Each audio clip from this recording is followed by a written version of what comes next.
This episode is brought to you by Volunteer Fleet Services, and today I had the owner, Greg Anderson, to tell you what they're all about. Morning, Joe. I'm Greg Anderson, the owner of Volunteer Fleet Services. We are veteran-owned and operated, locally owned and operated, that have been servicing the Murfreesboro area for about 2.5 years. We have a dedicated mobile maintenance team supported by a full-service repair shop. We work on everything from F-150s to FedEx delivery vehicles, all the way up to 18-wheelers. Our mobile maintenance team come out and provide oil changes, PMs, general repairs, and we cover everything from emissions to mechanical and electrical. If you need to contact us, our number is 615-648-1455, or you can email us at service@volunteerfleetservices.com. Where can we find you? We are located at 3939 Richard Reeves Drive, just off of Joe B. Jackson, and that is Suite I, all the way down at the end. Thank you, Greg. This episode is brought to you by Willard Roofing Renovations of Middle Tennessee. And thankfully, I had the owner, Matt Willard, right here to tell you what they're all about. What's going on, guys? How y'all doing today? My name is Matt Willard. I am the owner of Willard Roofing Renovations of Middle Tennessee. Started my business about almost 5 years ago now, Joe. And of course, you know, I've been in the roofing business for quite some time. So we are located in Middle Tennessee. That's why Middle Tennessee is pretty much based there. We got 5 consultants that work with us. We come out to your house, usually either per phone call, after a storm, or sometimes my guys are just out in certain neighborhoods, more or less cherry picking and seeing what they see as far as people's roofs in disarray, knock on the door, ask them if anybody's helped them with their roof. If not, we take the process and take the next step forward and do their inspection, make an assessment of the roof. Thanks, man. So whether it be wind damage, hail damage, tornado, everything else, roofing, siding, gutters damage, and all that other stuff, we make sure the insurance does their due diligence and takes care of their homeowner. Good deal, man. And how can people contact you? My number is 615-956-5775. You can call me directly. And you're veteran-owned and operated. Absolutely. Right? I've got 3 veterans who work with me now, and I'd like to, make sure that people know that we're not your average run-of-the-mill roofing business, because I believe in integrity first. We want to make sure that we're putting integrity back into what we do for people. Awesome. Well, thanks, Matt. Absolutely, brother. All right, guys, check them out.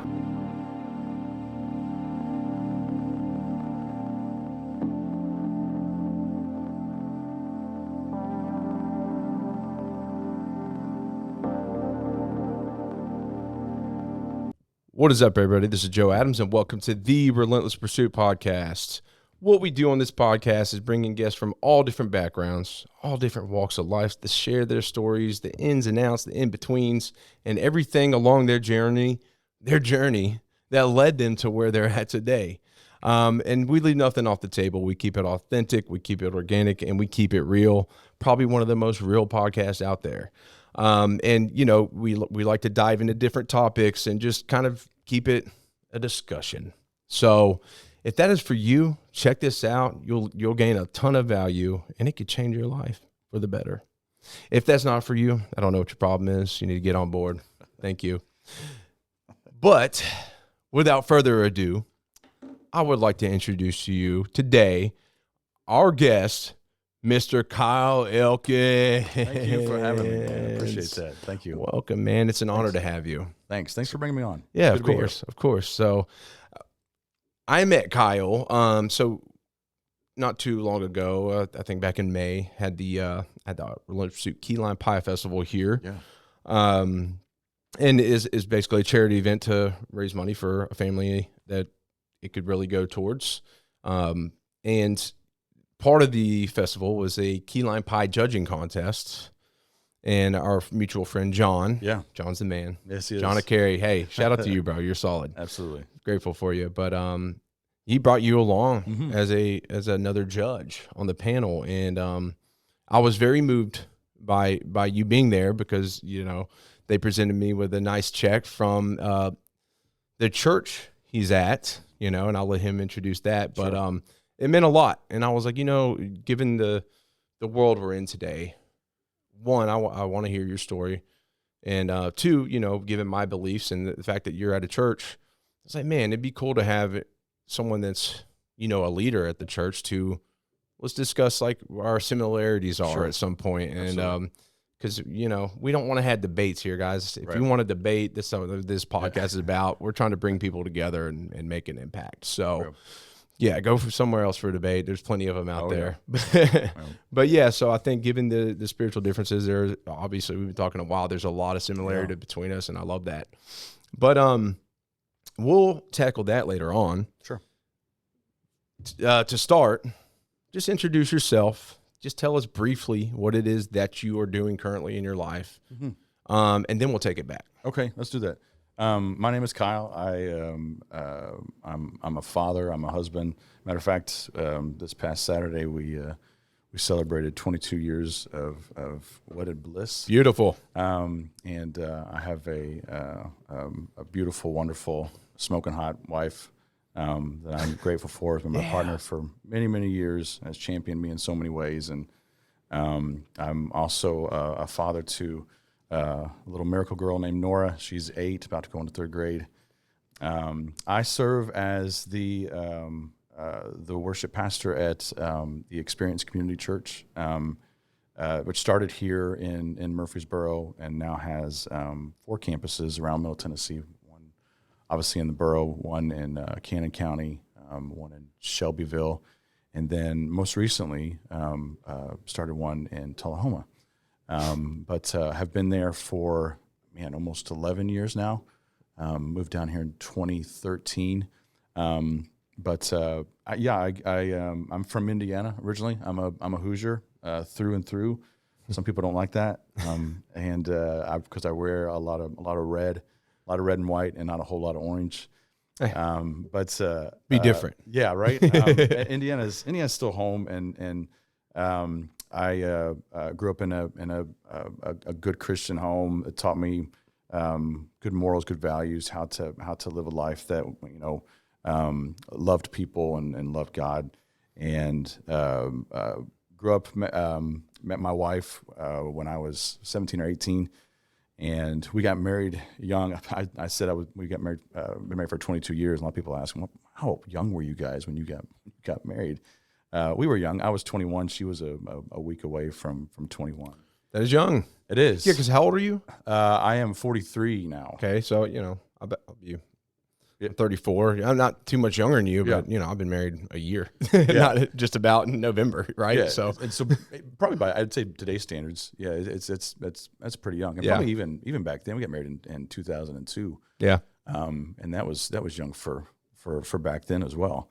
We had a lot to learn, and statistically, a lot of marriages that start out that young don't make it. I look back at our history and what we had to overcome, a lot of challenges, it probably shouldn't have worked out, but just by the fact that we both went from living with our parents to living with each other, this is coming from a young guy that didn't know how to communicate, didn't know how to do a lot of things, and I'm thrust into learning how to be a husband, provide for my family, do all these things that you think you're supposed to do, but not knowing how to communicate, how to be there for her. Just a lot of things I didn't know. Yeah. And had to learn that along the way. And not that I've achieved it by any means. You've grown. I've had a lot of painful mistakes along the way, and she has taught me things. I hope that I've taught her things as well. And man, I look back at our entire 22 years of marriage, and I feel like God has done some incredible things to get us where we're at now and make us a heck of a lot stronger. Because of those experiences, of course, for sure. But we got married young. I was going to school at the time up at Indiana University, and we got married and then moved over to Ohio, which is where she's from. Okay. She's. I'm just gonna let you take off with it now. I mean, sure. Unless you want to, because I want to get into this. Do you want to touch on like your childhood, your upgringing a little bit? Absolutely, sure. Yeah, I did want to say real quick, talking on the marriage thing. You know, I love talking about marriage, and obviously I shared with you prior to the podcast, mine and my wife's journeys to each other, and she's about to turn 30 this year, but I turned 34 in April.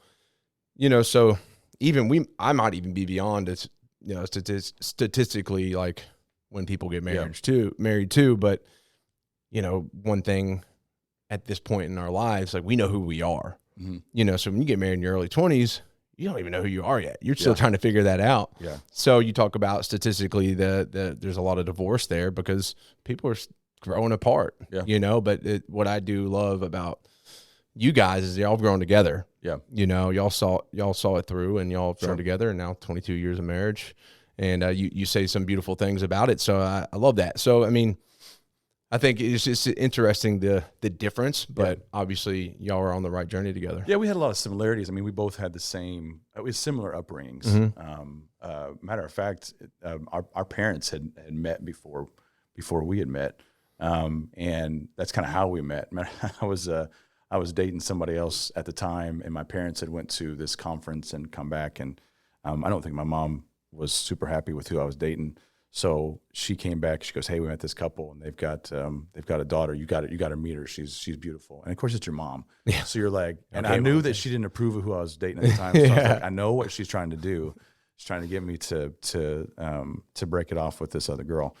And so I was just like, yeah, okay, mom, sure. And I'm 17, 18, so I think I know everything, that kind of thing. And she eventually, I don't know if she had had my mother-in-law to send a picture of Rachel to me or how that worked, but I got a picture. I was like, okay, maybe I'll check this situation out. Right? And we met at it was funny. We met at a Don Pablo's, and for the first time. That's the first time I ever met her. And when she came in, like, it was one of those things. I know this sounds cheesy or whatever. I knew, like, when I saw her, I was like, I knew that she was the one. Matter of fact, I had tore off. They had. Remember Don Pablo's? We used to have a Don Pablo's here years ago. It's where Old Chicago took over. It was the pizza place on, now it's, let's see, where Whataburger is. Okay. That's where it was. I don't really remember. Okay. I didn't move to Murfreesboro till the end of 21. Good Mexican food. Okay. That's what it was. So anyway, it has nothing to do with the story. When she came in, like we started talking, I knew, and I tore off, and I still carry it with me. I don't have it here with me right now, but I have it in my wallet. It's there was a promotion on the table for some kind of thing they were doing. I was like, I'm going to tear off the top of this just to remember. And the top of it says "Score Big," and I tore that off, and I've kept my wallet. You're like, I sure did. Yeah, right. And I knew that she was the one, and I still have it. And that's how we met. But we had so many similarities that I think that helped the situation for sure. We knew what we wanted out of life. We knew, we have similar beliefs in our Creator, and so that helped. But there were so many things about us that I think were shaped by, our upbringing, things that my wife went through. My wife went through a lot of loss in her life. She lost her father when she was 8 years old. In a tragic work accident. That's tough. And then later on, and I'll share more about this story. We lost her brother back in 2015 to again an accident essentially. I'll share more about that. But she's went through a lot in her life that I know has again, like we talked about earlier, kind of molds and shapes who you are. But your experiences, those that you were surrounded by, growing up, that kind of thing. And myself included. I look back at a lot of things, that I experienced growing up, people that were influences in my life and I still think that shapes us. We were talking about the fact that this podcast was kind of shaped by what you experienced, the accident that you had, and then now you're using it as a platform to not only share, your story, but be influenced by those that God has, in my opinion, has put in your path. Yeah. To share, where they're at, what they've went through. And kind of better us all. Yeah. Which I think is phenomenal. But we've all had these experiences that have shaped us to where we are. So I think there were things that even though we had similarities, there were also some differences that I didn't know how to necessarily communicate and lead her well in. Because it wasn't something I was built with. I wasn't a great communicator. I bet things I didn't know stepping into a marriage that young. Well, you didn't have like a accumulation of different relationships and absolutely out, after you're being with your parents, sure, that taught you you know, maybe what you wanted, maybe what you didn't want. And like, you know, you didn't have like a bunch of arguments about real stuff and, you know, sharing a home together with somebody is just all. Everything was great. You know, we go on dates, we do these things, but not really getting into, you know, what a true relationship consists of. And the challenges that you face when you step into that. So, I don't know where I was going with that. I mean, we're talking about relationships and. No, I mean, we'll probably get back on that subject too, because it is, I mean, I think, especially today, marriage is a lot of work. Marriage is a lot of people stray away from it even. And I think, you know, to provide value there from your lessons is very important, because a lot of people have gotten married at a young age, and maybe somebody out there is like struggling in it, and they're just like, I'm just trying to figure this hell out, you know, and they could gain something from that. So I think surrounding yourself with people. One thing I tell younger people that I have an opportunity to spend time with is you surround yourself with people that have went through some life. Not saying that, you know, I have all the answers by any means, but I now in my stage of life, I've seen a lot of things, I've experienced a lot of things, and to surround yourself with people that have lived some life, that can be a voice, you know, in your life. There's a friend of mine who works on the team at the Experience. His name is Savut, and he invited me to be a part when he got married, to be a part of his wedding party. And it was so unique. The bachelor party that we had was the most unique bachelor party I've ever seen, because he had surrounded himself is a guy that has taken what I just said. Not that I taught him this; he knew this well before he had ever met me. Had surrounded himself with older men in his life that could lead him into, and not just a healthy relationship, a healthy marriage, but just how to be a strong leader and to be a positive influence to those that he's around. And so his wedding party, the best men, groomsmen in his wedding, were all these older men. They weren't like, you know, a bunch of young buddies that were going out and doing crazy things. His bachelor party consists of us. We were sitting in a hotel room, and he was going around asking, you know, advice of these older men. You know, what can I do to be a better husband? What can I do, you know, when we eventually have kids? Which he just had their first child.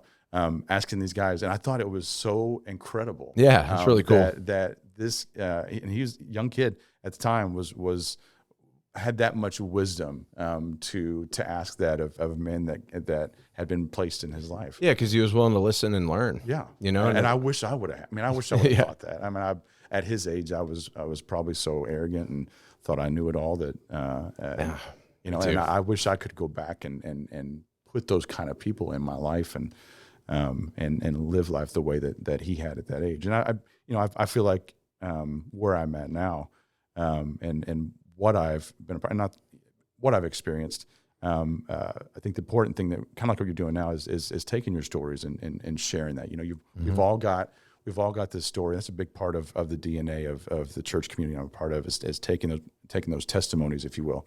And sharing those. We've all got a story. We've all been through something. I feel like to help somebody else, for better or for worse. Yeah. Those experiences. What can we do to share them and hopefully better someone that has been put in our path? Yeah. Like, no matter what we've been through, even in the darkest things, you can find beauty within that, and you can use that and give that piece of it purpose. In order to impact people. First yourself, and then everybody else, you know, around you. Yeah. You know, let me, because I think this is a great setup. I was talking a minute ago about the loss of Philip. That was my wife's brother. So we went through 13 years of infertility, and that's a big part of our story. We shared this with our church community in 2014. Okay. We were going through at the time, that summer, we teach within the church community that we're part of, we teach book by book, chapter by chapter, verse by verse. Yeah. Very different. We're not a topical conversation. We go straight through the Bible. And at the time we were going through Song of Solomon, which is an interesting book in and of itself. But that whole summer was kind of built around relationships and we did a thing at the time in the church called Life at the Experience, which was kind of like video testimonies of people's stories. and had been asked to do one of those. And my wife and I were sitting down talking about, what could we share? What could we talk about? We had never talked about our struggles with infertility at the time. At the time, we'd been through about 10 or 11 years of that. Yeah. And had never been public with it. Kind of something that we, kept private, that we had went through. And man, let me tell you, if for those listening, and we've ever since we've shared this journey, we have been put in contact with so many couples that have walked through the same thing. And I didn't realize, how common it was. How common, absolutely. Yeah, very much so.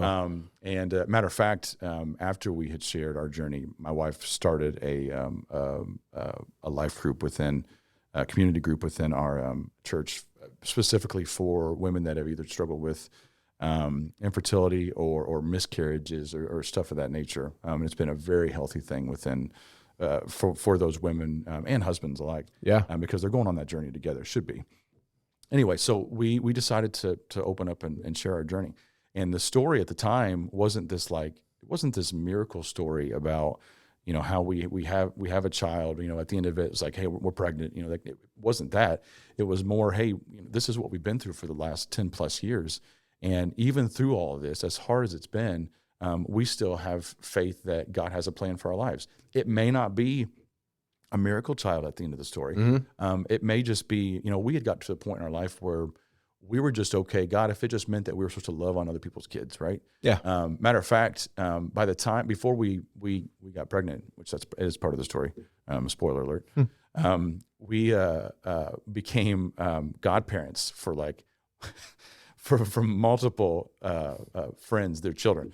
And so I think there's at least 6 or 7 kids that if these individuals, too. ever, if something ever happened to them, God forbid, we would have a lot of kids. Yeah.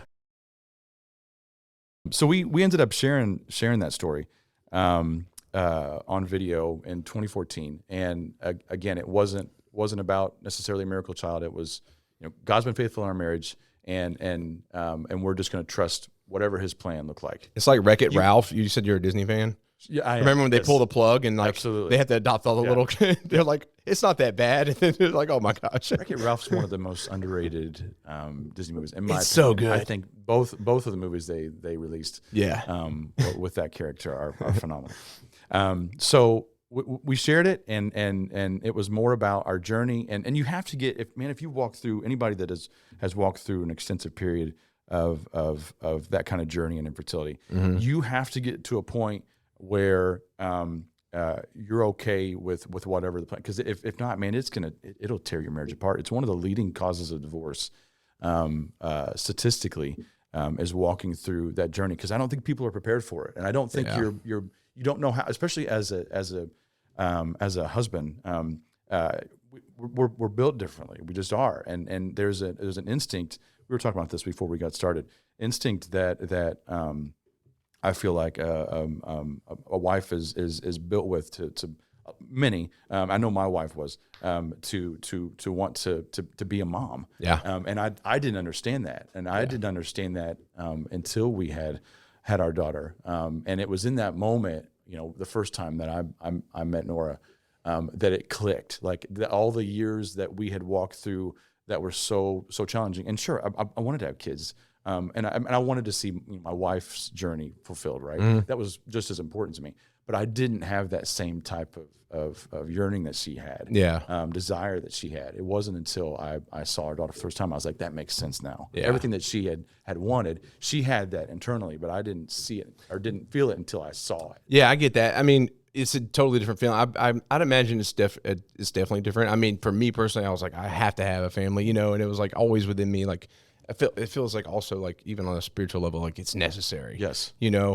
But at the same time, like I didn't know, like she's also carrying this baby. So there's that connection right off the bat, you hear about miscarriages happen early on, obviously it affects the couple, but the moms tends to be affected so much deeper. Yes. And the guy's like, I didn't really know it, but she already really does. Yeah. And then when I held my daughter and I was like, our souls are in my hand, in my arms right now. And I just sobbed, and it was just that feeling. Like she probably, obviously she felt that impact when she came, but she's kind of she's creating this. Yeah. And then here I am for the first time, like, oh my, this is this has got to be a portion of what she feels. Absolutely. Yeah. Like, I feel like I tell people that when if it's your first child, at least this was the experience for me.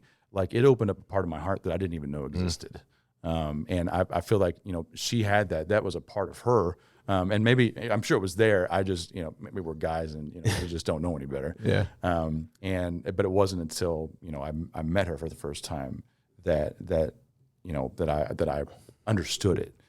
So we shared that journey, 2014. And the result of that were so many individuals. And again, the church community was a much smaller community at the time, but even still, we had so many people that were reaching out saying, hey, we're walking through the same thing. And just to have someone, and that's, my wife has started, like I said, that group within our community for individuals that walk through that. And it's been such a healthy thing to have someone just to talk to, because I know, like, when we walk through it, there are a lot of people that wanted to speak into it, but unless you knew what you were walking through, you didn't want to hear, hey, just hang on, it's going to happen. Yeah. It may not. Yeah. And I appreciate if you don't know any better, so you just want to say something that's encouraging, that that gets that person through another day. You got to understand the possibility, and like once you realize it's so common, right? And not to interrupt, but No. I think about this. Like, my wife, has endometriosis, and she's also when she got pregnant, she's in her upper 20s, so chances are a lot lower. Me, I had low fertility. I don't know if I don't know who had what going on. Right. I mean, I had to get on HCG in order to get my count back up, and like, that definitely worked pretty quick. Yeah. But, it's just, and there's, obviously there's a reason for medical stuff like that. I think it's a beautiful thing. And it gave us a beautiful baby girl. But also I think I'm listening to what you're saying, because a lot of people don't prepare for that. I think they're like, oh, we're just going to have kids. Yeah. When really it's such a complicated, down to just the most tiny scientific level process. Yeah. And yeah, obviously it's a blessing, but then there's like so many layers to the creation of this baby. Right. And the fact of the matter is that it is a possibility you may not have that. Yeah. And it's like, so, okay, I think it's important to what you're saying, because maybe couples discuss that want to have kids, like, hey, who are we? What kind of relationship do we have? Say this doesn't happen. Yeah. I think that should be something every couple should ask each other. Just the possibility.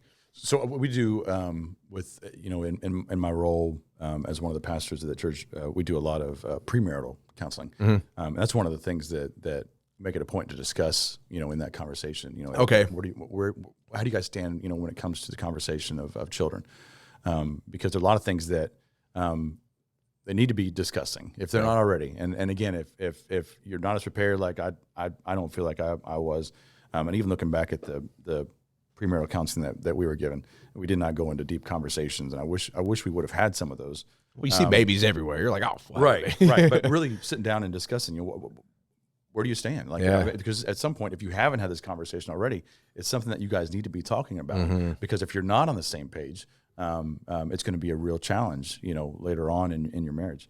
So anyway, we shared that, and my wife ended up starting a group, which again created an environment for just healthy conversations. It's a group of women that are walking through the same things. So you're not going to necessarily hear things that those that haven't walked through it might have a tendency to share just because they don't know any better and want to encourage somebody. So that has been so healthy for my wife and for those that I feel like have walked through that. A lot of those women have become pregnant, and we've got to the point where we had to make a disclaimer. Just because you walk into this group doesn't mean that you're going to get pregnant. I don't know. They're like, dude, those guys are going to make it happen. It's a different water that they're drinking, when they get together. I don't know what it is. So we shared that story. That was 2014. 2015, January of 2015, I got a phone call. I was, I can tell you exactly where I was. I was in the Kroger over off of Franklin Road. I can tell you the aisle I was standing in. I got a phone call from my mother-in-law, and she was hysterical, very upset. And it said that we just lost my wife's brother. His name was Philip. You would love Philip. Philip was a bodybuilder. He was a big dude. He was a nurse. He was He was a guy that wanted to experience life. He loved adventure, loved taking risks. Yeah. Loved Lord of the Rings. Oh. Loved. I mean, you were really connected with Philip. Lost Philip. Simply put, he like I said was a nurse. He had worked a night shift, and on his way home that next morning had stopped, got a gallon jug of water, like those guys do. Got back in his car, and his heart stopped. It's gone, just like that. Gosh. And I remember, the hardest thing I'd ever experienced. I had never experienced loss at that level, walking through loss at that level. The only person I'd really ever lost close to me was my grandfather when I was 18. And even that, we were supposed to lose him a few years earlier, and then God gave him a few more years, and so we were probably more prepared, for losing him. Even as hard as it was, loss is always hard, regardless of whether you're prepared for it or not. Of course. But this was so sudden. He was a healthy guy. He worked out every day. Oh yeah, I was going to ask. There was no signs. No, just no, happened. No. He had a big heart, which is what we found out later, which makes sense. I mean, the guy, and not just because it was big, just he loved people. Yeah, loved everybody. Yeah, but he had a little enlarged one. Did. Oh man, and so and it was so sudden, and no one was prepared for it. He married, had a little boy, who was the same age that same age that Philip was when he lost his dad. I told you that my wife lost her father. So there were so many similarities that were so hard. But I had never experienced that, and trying to support and be there during a time that I wasn't prepared for. It goes back to and some of those things you can never. I mean, there's some things in life that we can put people in our lives to prepare us for certain events, but there are some things that just catch you, and there's no way to prepare for it. Right? Yeah, but you want to be the guy that sure she can rely on. Absolutely. I heard a quote a long time ago. I was like, "Be the man that everybody comes to at your father's funeral," and I was like, "Dang, dude." Yeah. And that's a tough thing to think about, that's going to take a lot of strength one day. Yeah.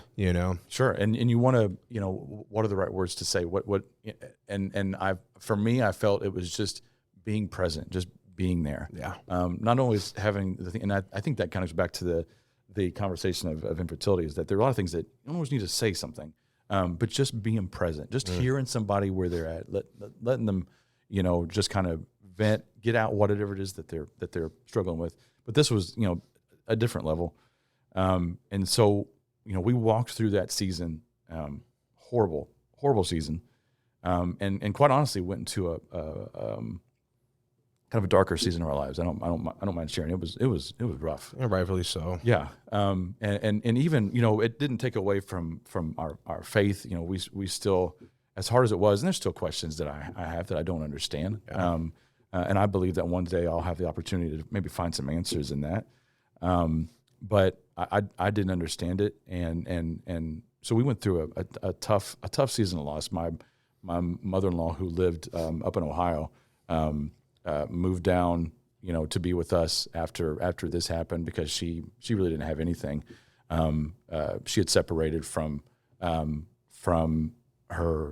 guy that was her husband at the time. So she had lost, I said, her husband when my wife was 8 or 9, yeah. And then had gotten remarried. They eventually separated, and so she had nobody, and so we had her come down and live with us, and knowing that we're all kind of walking through this together, we thought it would be healthy, and she's still here, and she's doing well, she's doing great. I think very, very highly of I'm very fortunate. I've got great parents, and I have an incredible mother-in-law. Yeah. And we've got a great relationship. One of our things is we go and see any new Marvel movie that comes out. That's our thing. We go and see that together. That's cool. Good movies. Anyway, so she came down, lived with us, and we walked through a really hard, 3, 4, 5 months together. Yeah.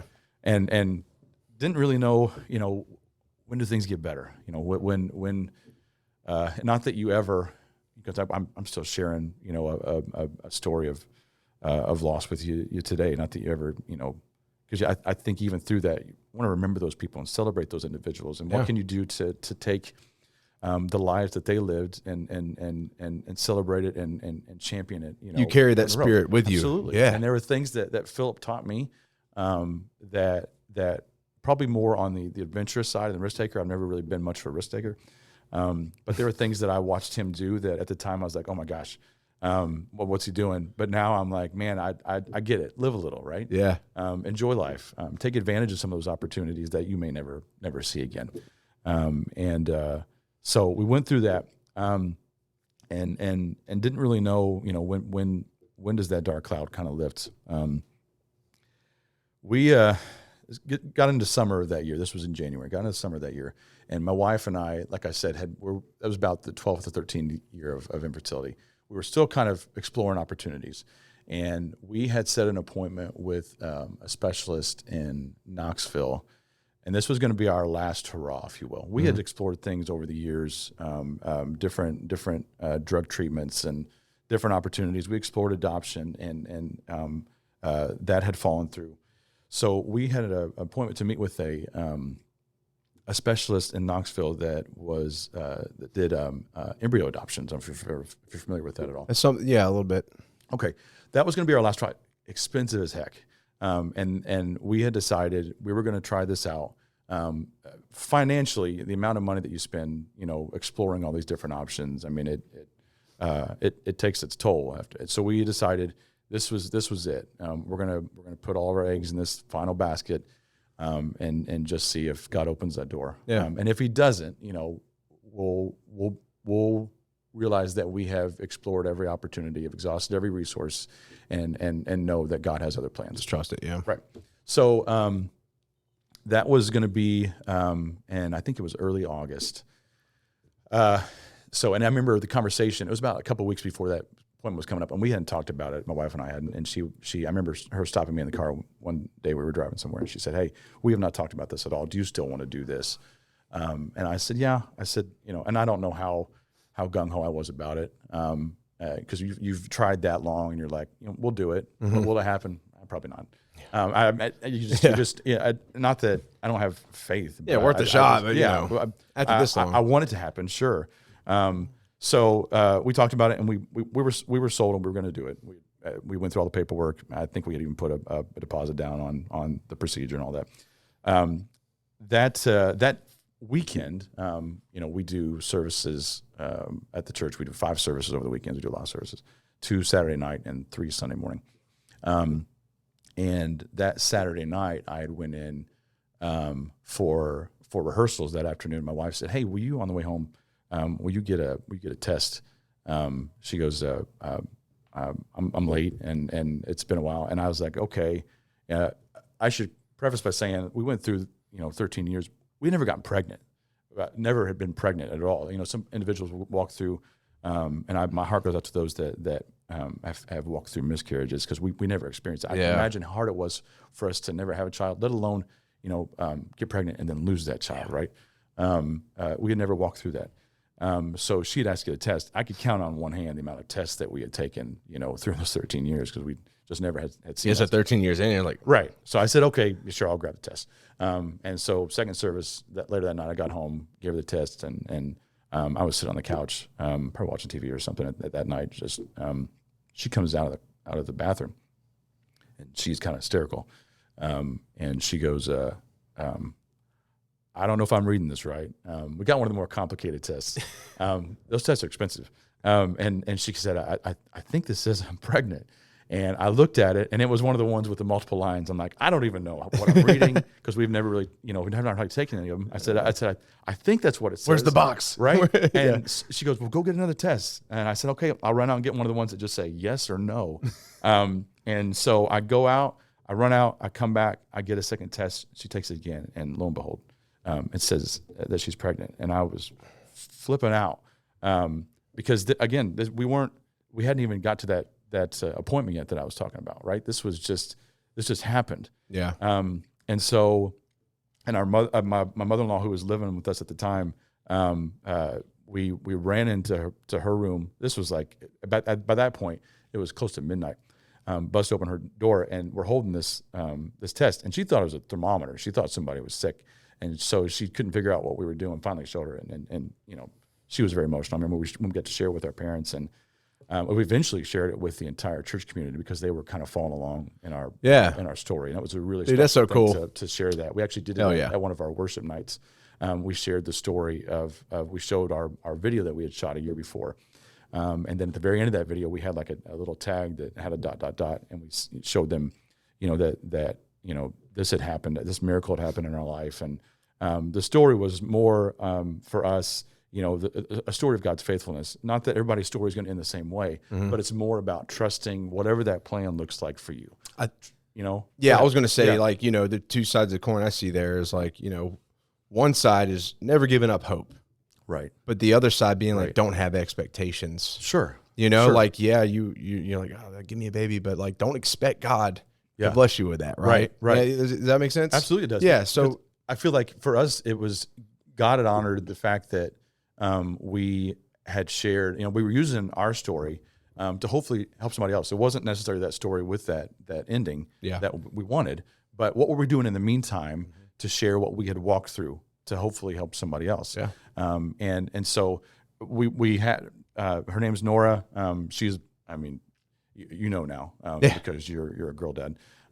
She controls my life. She makes all my decisions. I am wrapped around her finger, and I feel you. And so she's my world. She's 8 years old. She's about to go into 3rd grade. I say all that. I'm telling all that story to say, we had went through 13 years not understanding the why. Yeah. We had a lot of questions. For God. Why in the world? And we see all these couples that we had been around for years that were getting pregnant. You question, are we not fit to be parents? Right? Why would this happen? And that wasn't the case at all. God knew when we were going to need a win the most. He knew that in 2015 we were going to walk through a very challenging season in our life, a very challenging season of loss, and he knew that out of that loss was going to bring this life. Didn't understand it for that many years, but he knew. I wholeheartedly believe that. I'm as big an advocate for God's timing just because I've seen it so many times in my life, and this is a big part of our story. But he knew that we were going to walk through that, and knew that this was when you needed. This is when you needed that part of your story. It's like this cycle of death and rebirth. Something always comes from that, right? Loss breeds and growth somewhere. Yeah, and she is, and it's funny because we say that Nora's got so many of Philip's qualities when it comes to she's not afraid of anything. A lot of things that we see in her that we'll say a lot of times she's a little Philip. So and I feel like there are certain things that she's carrying on, just like we talked about, carrying on someone's spirit, someone's outlook, and how they looked at life and living out your life and taking advantage of all the things that are surrounding your life, and Nora's a big part of that. But she's our miracle. By ever since the word, and so that's that story of loss and God's timing is a big part of our DNA. Hail Miss Nora, right? Hey. Absolutely. Yeah, that's awesome. Yeah, I'm sure she'll watch some of this a little bit, and she'll probably turn something. Get distracted. Yeah, that's what kids do. And it will also too. It's like y'all had to go through that in order to there's another piece of it too, in order to create the group you have, in order to impact the people you have. Yeah. And give them that, and then, teach them hey, prepare.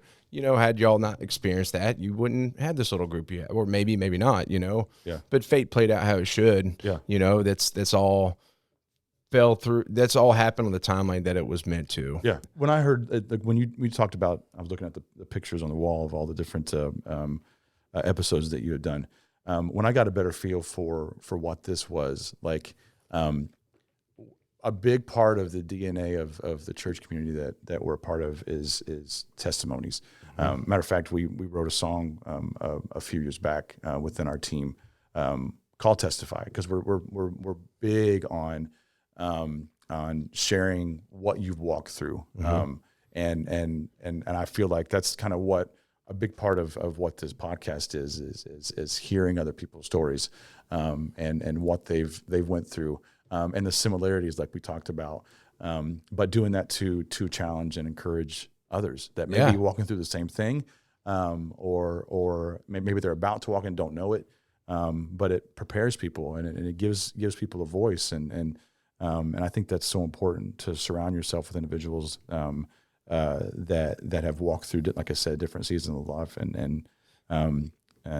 so I think that's super cool that you have used that platform, the platform that you have now, for that, and seeing what you have walked through and experienced, and seeing what that has prepared you for in the future. I appreciate that, man, and I think that's killer. And I think it's cool, like you're how you said that, right? Like that whole journey everybody's been on. Like your church is a community of individuals that have grown together and experienced to get experience, and I love the name Experience for it. I mean, it's a good name for a church, I'm like, it's really cool because that's what life is. And you're all going through this experience. And I go back to, midsummer this year, and, my wife and daughter were there, and, the first time my wife came to a midsummer event with me and my crew, after ritual, we do stumble. And that's just basically, we're sitting around a fire, and we just go around, we have like, maybe a bottle of wine or some meat or something. And everybody has something to say, whether it may be boast or speak highly to encourage others or whatever it is, right? And we all just speak what's on our heart. And it's a beautiful tradition. Yeah. And it's always like very uplifting and just like brings a lot of love. And, and like I said, this is like a different world for my wife. She grew up Christian, and then she met me, and she's like, what is this, but she's learned, and she's experienced it for what it is. Yeah. And, but this year she did have something to say, and she's like, I've just been known you guys for a few years now, and just seeing the growth with all you individuals, and just seeing how much each of y'all have grown in your own ways has just been such an amazing thing. And it meant a lot to me that she, she's not directly a part of it, but she is, and she sees that family, and she sees the love. But in the same token, like, we got our crew, and it's much smaller, but we're all growing together too in that same way, right? And it's a beautiful thing for her to be from the outside recognizing that. And so, I don't know, it's just like kind of connected with how you're, and not to live, it can become easy, and I'll just use experience within church communities. It can be easy to live in that bubble, and we're not meant to do that, man, at all. We're supposed to be out there, sharing our stories, not just with those that maybe have similar faith or like-minded, what have you. I think being out there and building relationships with everyone. One of the things we were going back to having the conversations about, stories and life experiences. A big part of the vision of the church we're part of, I think I'm wearing the hat, is being authentic. Our vision is authentic worship, authentic community, authentic community services, and community service, and not shying away from just being real and sharing, regardless of what it is that you've struggled with. We all have things in our lives that have been challenges and celebrations, and but not being afraid to say, hey, this is who I am. This is what I struggle with. This is I need help, because we all do. And that's a big part of who we are is not being afraid to share where you're at. And I think that, having a platform like this where you can come in and just be organic and speak to that level is a really cool thing. So I really appreciate that, man. And also to go with the church, obviously I have my beliefs, and we'll talk more about that in like the next segment. But, I think a big part of growing up, you feel, I still deal with it, is the judgment aspect, right? And, and a lot of people feel that going into different churches, and, but what you're saying with yours is like, you walk in there and they're like, you kind of pull off the labels and get to know the part of people that matters, because people won't have a conversation with somebody because of the label or maybe a look or something. And they'll just immediately eliminate that, but then they can grow so much together. So you kind of rip that off and it's like, no, come be who you are, be authentic self. And like, we can actually learn so much together from that. We try to create a community where everyone feels welcome. Yeah. Regardless of your background. I mean, churched, unchurched, believer, non-believer, where you can just come in. This is what we're going to do. We're going to break open the Bible together. We're going to walk through it. Yeah. One of the stories that Corey, lead pastor of the church, talks a lot about is the fact that he doesn't wear shoes when he teaches. And a lot of people have asked over the years. Matter of fact, we do a thing called a nice class every month where people that are maybe new to the community kind of give them a background on the church, why we do things the way that we do. And Corey shares his testimony, and people always ask that question, why do you not wear shoes? And he tells a story about this lady that years ago had asked him, or she came up to him before a service and said, I finally figured out why you don't wear shoes, because you think that, the ground that you're standing on when you're teaching is holy ground. And sweet old lady. And he goes, no. He goes, that's not the reason. He goes, and probably maybe I should have just said yes. He goes, but the reason is I've always wanted to create an atmosphere where everyone feels welcome, right? I want to step up here, kick off my shoes, and say, hey, we're going to dive in this together, and just see where it takes us. And by me kicking off my shoes, it's almost like a living room type environment. So regardless of your background, regardless, of if you come from a different denomination or churched, unchurched, believer, non-believer, we're kind of on this journey together, and we're going to crack this open and kind of see what we learn. Well, yeah, but like maybe if you got somebody that's, on their last leg and they're homeless and they're like on the street and they see a church and everybody's dressed in the nines, they're gonna be like, oh man, I can't go in there. But then maybe, I don't know, just I get it. Perspective thing, right? They see the pastor's shoeless, they're like, I can actually walk in there and be welcome, And you'll see that like on any service on a weekend, you'll see individuals that have come in that are down on their luck, maybe someone that is homeless, and what's beautiful is it may be sitting right next to him, maybe a wealthy millionaire, right, and so that for us alone is a quote unquote win, because we feel like there's an environment that has been created where anyone can come in and feel welcome, and feel a part, feel like they have a voice, feel like they have a community, that kind of thing. So that's been super important to us. To add on to that, I was talking about my first time there, but I wanted to say first, do you want to go back to like what led you there, or do you want to just take it from here? Like, because we could pick up there, but I was, I did want to, and there's so much value here. I've loved this conversation, man. But I do want to know, like, maybe just briefly, like childhood influences, like that kind of pathway, if you want to, and then what kind of led you to? Because I know, but what led you to being in the church? Yeah. So as I mentioned, I think out of the gate, I grew up in a good home, healthy home. Taught me good morals and values growing up. Love my parents. I've got 2 younger brothers, and I had a lot of influences growing up. Obviously, the individuals that were put in my life, family-wise, within the church community, had different teachers. One of the things that probably sticks out to me the most, that I feel like really shaped a lot of who I was. I mentioned one of my grandfathers, one that passed away. I actually still have my grandparents on my mom's side are both still living, and my dad's dad, who passed away when I was 18. When I was about 13, I think it was about 13, I went through a very rebellious season. I remember this, it was early summer. I just probably gotten out of school, and I don't know what I had done, but I had done something bad enough for when my mom and dad were like, you know what, you're going to go spend a couple of weeks with your grandparents, and you're going to work with your papa. My grandfather, who I think super highly of, he was a mason, was a contractor, he developed a lot of homes. As a matter of fact, there's a development back in my city I grew up in that is named after him, that he developed. And so at the time, he was building a lot of homes. Yeah. And I knew that what they were saying I was about to do was going to be grueling for a 13-year-old kid that had never really done anything like that. And so I don't remember what it was, but they told me you're going to go live with Mama Papo for a couple weeks, and you're going to work with him. Yeah. And you're going to do everything he says. And so, Like, dang it. yeah, I must have done something pretty bad. They sent me out there, and for 2 weeks, I worked with my Papo every single day. Got up at the crack of dawn, and we went out. And I remember for that week specifically, we were installing sewer lines. So I mean, we were doing some hard work that 13-year-old digging that, yeah, it was rough.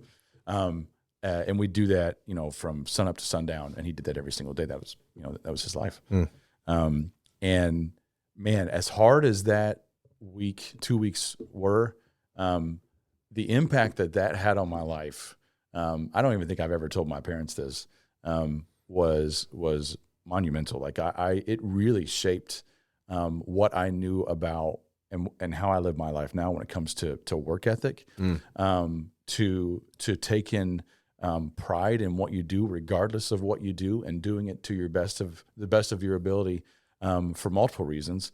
And it really shaped, I feel like, who I am now. Well, and you're not going to sit there, with your grandpa and have a fit and be like, I don't want to do this. No. You had no idea. Yeah. Especially not to that man. He was a hard dude, I bet. Man. So you were just like, I got to shut up and do it anyway. Yeah. So like, and he probably, over the course of those 2 weeks, he maybe said 10 words to me. Yeah. My grandfather, he was a man of very few words, but when he spoke, man, you listened. Yeah, my grandfather was the same way. Yeah, and it was more, we talk about making your actions and how you live your life be a reflection of what you believe. He would do that and didn't need a whole lot of words to do it. Yeah. And man, that has stuck with me, and I'll never forget those 2 weeks. And it really shaped, who I am now, That's cool. as a leader, as a husband, as a father. I mean, I'm grateful for that. Again, I don't know if I've ever told my parents that. I probably complained a lot about those 2 weeks. I don't think I've ever told them thank you. It was crazy. It's like, that specific time in your childhood, and you're over 40 years old. Yeah. That like that 2 week time period you can reflect on and be like, man, that had such a massive influence on my life. That's pretty cool. Yeah. And I'm sure it was years on down the road before I recognized how much of an impact that had. But I'm grateful. Whatever I did wrong, I'm glad I did. Yeah. It was so healthy for me, in my young life. So yeah, my grandfather, really all my grandparents, a lot of people in my life that have kind of shaped, who I am now, my beliefs. I grew up in a very musical family. And that's a big part of my love for music now. And I started leading worship when I was a teenager. First opportunity was actually when I was 8 years old. It's crazy to think because that's how old my daughter is now. My first opportunity to sing, a guy named Paul, who was a choir leader, and he let me kind of lead a solo, and that started my love for music, quite honestly. So you sing? I do. Hit a high note. No, I do it here. It's too early. And we just got off. I won't put you on the spot. No. We just finished 5 services on the weekend, so my voice is Hey, shot. I'll let you relax. Thanks. I next time. That. But yeah, so I grew up in a very musical family. A lot of singers in my family, and that a lot of them, watching them, lead in the church and be involved in various things growing up, and kind of shaped a lot of my love, I feel like, for music. Even though maybe my taste and genres is a little bit different than what it was. I still credit a lot of that watching them, be involved in that way. And, it's been a big part of my DNA for sure. Thank you. So, that was a big part of it. And then, growing up and, going back to the story of how I got to where I'm at now. So we got married. I was actually working full-time and going part-time to school, taking a break from school for a little bit, and then started working full-time. I was working in real estate. I got involved when I was younger in real estate, both in mortgages right after 9/11, and then into real estate title. Kind of got to see both worlds. And I was working in that, and I was like, you know what? I wanted to finish up my degree. I put 2 or 3 years into college, and I was like, I want to go back and finish things up. And My driving factor was really I wanted a job that paid a lot of money. Right, a lot of guys, your early 20s, like I just want, I want to set myself up for financial success and all these different things. And we're taught that too, like find Yeah. job security. I mean, from past generations, that Sure. a lot of us are taught that. And, to me nowadays, my whole perspective has shifted. Near-death experiences, all that stuff. Yeah. But it's like, what are you passionate about? Like, follow your heart. Like, you know what I'm saying? Yeah. Like, but anyways. So I decided, my father had been an air traffic controller for many years. Yeah. So I was familiar with that environment. And I knew that it's a government job. There's a lot of security there, a lot of good benefits and all that. So I was like, I knew I could finish up in about a couple years and also go right into that program. So we started exploring different colleges that offered that program. And it came down to 3 different places, Miami, Florida, Minneapolis, Minnesota, and then a place called Murfreesboro, Tennessee, Middle Tennessee State, which I'd never heard of Murfreesboro, didn't know where it was. But I knew it was kind of close, and we like Tennessee. So we came down and visited the area. It kind of felt a lot like home. I grew up in a college town. This kind of feels like a college town. A lot of similarities, and even went and visited the church with the denomination that we were part of at the time. And the individual that was speaking at the service that night, it was a student pastor, and his name was Corey Trimble. Didn't know him, but I was intrigued with his approach and what he was saying based off of his life experience, and he had a very unique story, and he was very authentic for with that story, very open, and I appreciated that, and so we ended up choosing Middle Tennessee State. Came down here. This was 2006, and we're at part of that church for a little bit. And Corey came and introduced himself to me. He said, "Hey, I'm the student pastor. You want to get involved?" And he goes, "I know you've done some worship in the past. Would you want to help me out and maybe build up, a student team that would play some music and stuff?" And I eventually said yes. I said no at first because I told my wife when I came down I didn't want to get involved with music at all. I didn't want to lay roots in Tennessee. Because I was a Hoosier man. I wanted to stay. And then so, here you go. Right, and there's a lot more to that. Dang it. So I told him no at first because I didn't want to get involved, and eventually I caved, and we started working in that student ministry together for about 3 years. The name of the student ministry was called The Experience. That's where the name of the church comes from, and we worked together for 3 years, and then he went to start what we now know as the Experience Community Church in 2009. That was the same year I got my job offer after I finished up school to be a controller back up in Indy. And Corey and I talked when he started the church. He's like, I want you to be a part of it. It was just gonna be him and his wife and one other individual. But I put so much time and money into that profession, to that degree. I was like, man, if I don't at least see that out, I think it's going to be back in my mind. So we decided to go ahead and at least try it out. So we moved back to Indiana, and I started all my training for air traffic. And a lot of people ask me, do you wish you would have been here at the beginning when the church community started? And there were things that, I wish I would have been here, but man, there were some situations in my life that I needed to address and walk through before I was in a position where I could lead people. I was not in that space. And that air traffic control journey taught you a lot. It did, absolutely. I went through, that's if you're not familiar with that, people know that it's a very stressful job, and it is. It's the environment that is rough. You walk through about 2 years of training. First, we got out to if you mind me telling a little bit about Go for it. Okay. Yeah, go. So first, they send you out to Oklahoma City. Oklahoma City is where the FAA Academy is, and you're out there for about 3 or 4 months. And I've always called it like a boot camp for your brain because they want to see how much you can handle. And man, the environment is not for the faint of heart. And so if you make it out of that, I remember first day out there, they said, hey, the class had just finished up, class of 18, 50% made it. So they had about a 50% washout rate. So you're looking the person, to the right or left, which one of us is going to go. We actually had a more, mature class than most. And so we didn't lose quite as many. But even if you make it out of Oklahoma City, then they send you out to your facility. When I got there, I went to Indy, and I worked in the center. And if you're familiar with controllers, there's tower controllers, there's center controllers. Tower controllers control the guys that are taxiing on the ground, the departures, the approaches, that kind of thing. the center controllers, once, a plane takes off, we climb them and then we keep them separated. So we're the guys, that have the big screens in front of us that we don't see the planes, but we're separating, through radar and that kind of thing. So when we got a lot of things going on.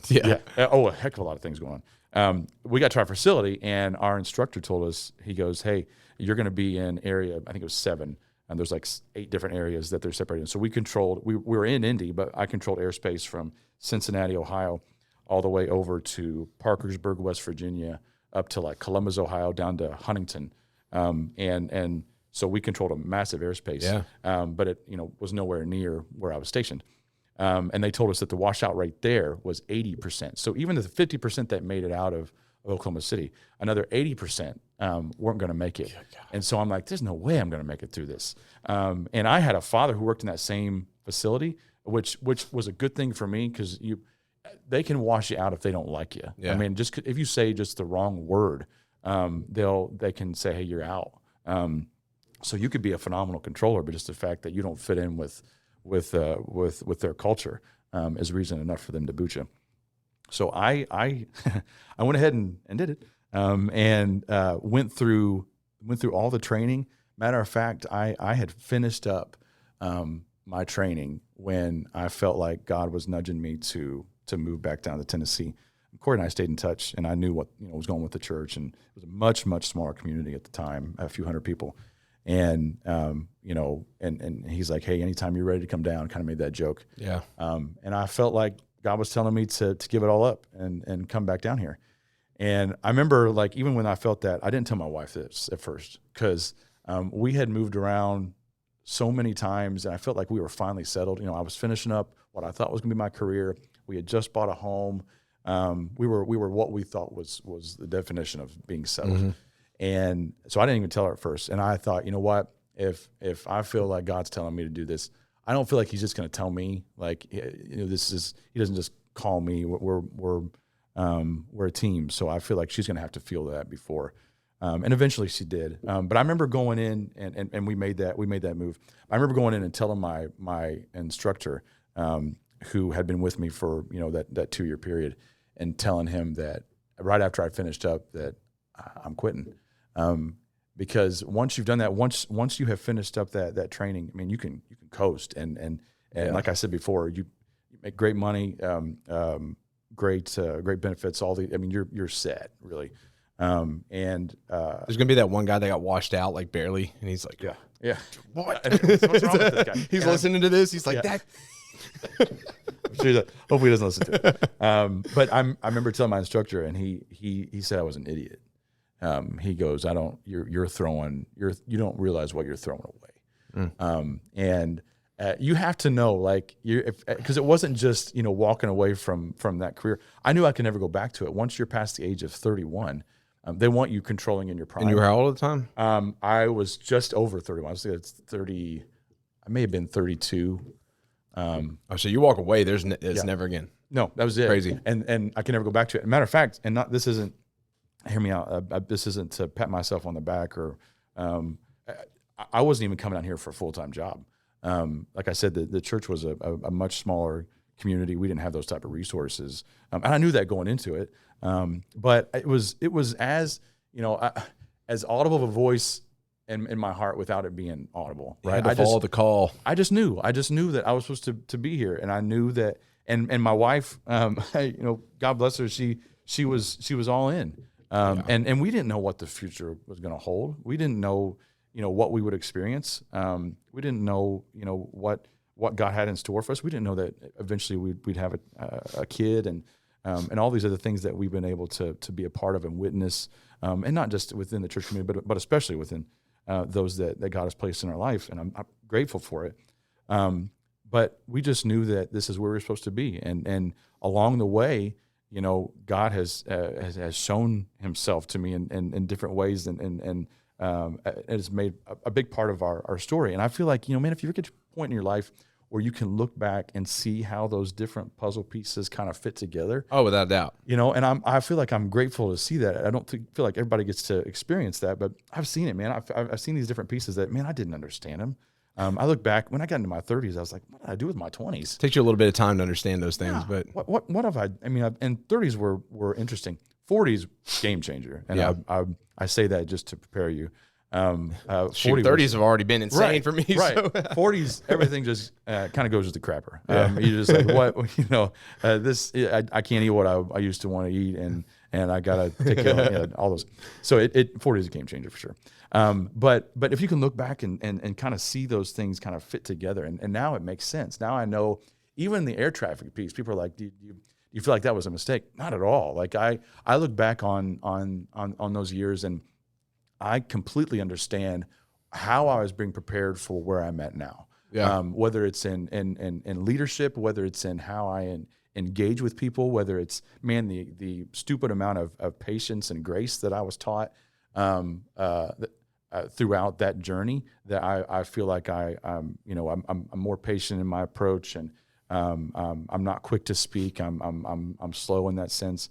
A lot of things that, because you had to. I mean, in the environment of air traffic, they would treat you like dirt and say awful things to you, quite honestly.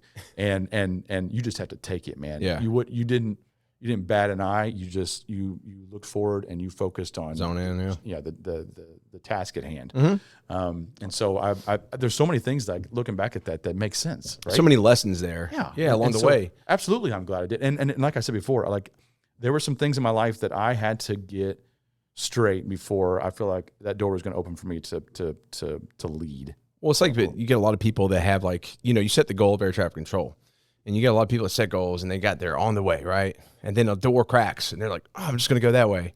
Yeah. And, but there's something to be said, that door was still cracked for you, but you said, and a lot of people just hop around and around and around, and they never really stay true to a path. Yeah. And you were able to see it through to the end to really know. Yeah. Had you just opened that door and maybe, you're starting off and it's just like you would have been questioning, well, what if I would have saw that through? But you got to that point and you were like, you know what? This isn't for me. Yeah. That door is still open back there. I'm going to go back there because that's where I'm meant to go. Right. And you gained going down that hallway, you gained so much along the way, and you're able to go back and bring that with you through this door. So valuable. Yeah. I tell a lot of people that get put in my circle, especially younger people, take advantage of the doors that open. If you feel like that door is opening, whether or not it's going to be a long drawn out season, it may be shorter.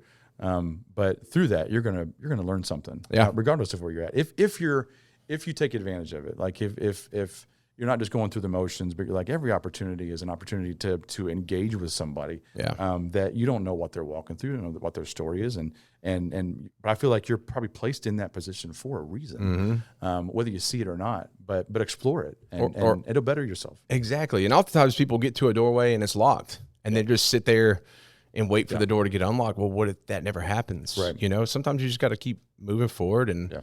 Oh, this one's actually open for me, So it's just that's good. There's a lot of there's so many analogies you can relate to life and the journey and just experience and trying different things, but seeing things through as well, And I think I reflect back. I mean, I was talking to my aunt this weekend. I was up in Pennsylvania, visiting my grandmother. I haven't seen her in a long time, and she's kind of like on her way out, and I wanted to see her one last time. And I stayed with my aunt, and we were just talking about it was cool having like adult conversations with her, and just sharing my experience and hearing hers. And we had a lot of good one-on-one time.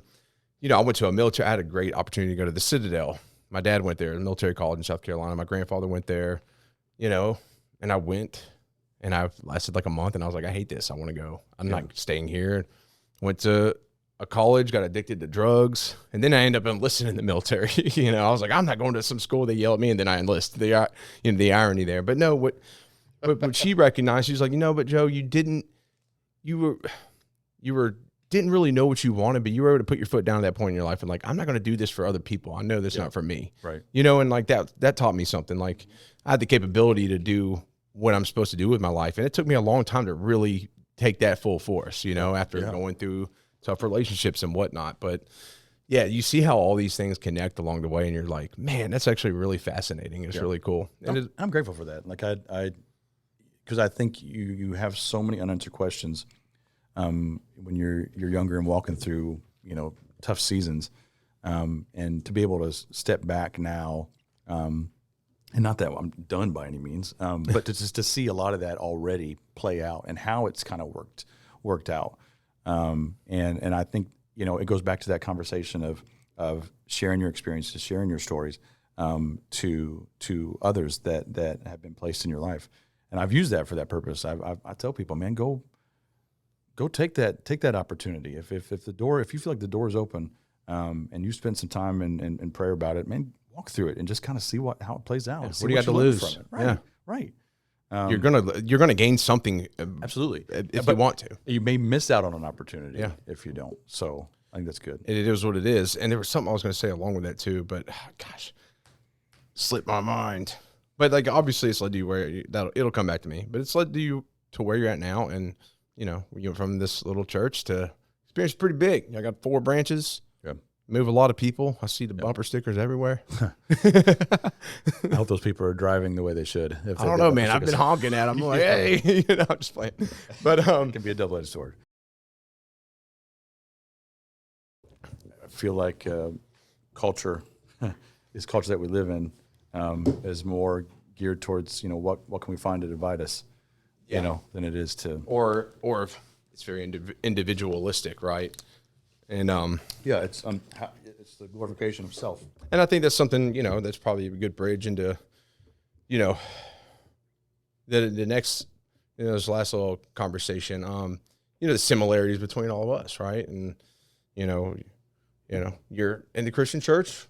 I'm a Indo-European pagan, or however you want to classify it, right? And I have my beliefs, and there's a lot of like people just don't want to understand each other, right? But like, if you're listening at this point, there's a lot of similarity between us and a lot of connection there. Yeah. Like, you take away the title, what we believe in, people wouldn't think, any different really, right. Except for maybe aesthetically, right? As far as like how we look, but just a little bit of difference, right?